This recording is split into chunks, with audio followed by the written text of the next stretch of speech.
Good morning sir. हा बोला. माझं नाव जिओ मधून बोलत आहे. हा महेश सरांसोबत बोलणं होत आहे. हो बोला. फीडबॅक सर्वे करिता कॉल केलाय सर.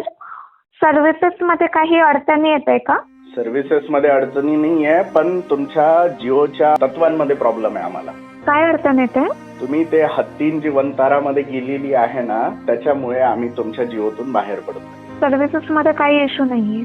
नाही महादेवी, तुम्ही चुकीच्या पद्धतीने निलय ना की ते पेटानी बरोबर तुमचं वंतारा झाल्यावरतीच केसेस टाकल्या आणि मोठमोठ्या लोकांच्या, श्रीमंत लोकांच्या लग्नांमध्ये हत्ती घोडे नाचवणं छान असते आणि आमच्या मंदिरामध्ये ते असणं मात्र चुकीचं आहे नैसर्गिक पद्धतीने, असं तुमचं म्हणणं आहे. त्याच्यामुळे आम्हाला तुमच्यासोबत नाही राहायचं. या व्यवसायातून निर्माण झालेल्या पैशाचाच माझं ना, हा बरोबर ना, व्यवसायातून निर्माण झालेला पैसाच तुम्ही आमच्या भावनांसोबत खेळण्यासाठी वापरताय ना, म्हणून आम्हाला तुम्ही ओके. सॉरी सर, याबद्दल तर मी बोलू नाही शकणार, पण तुम्ही फीडबॅक दिलाय त्याकरिता धन्यवाद मानेल. हा फीडबॅक मात्र तुमच्या कंपनीकडे पोहोचवा. हो सर.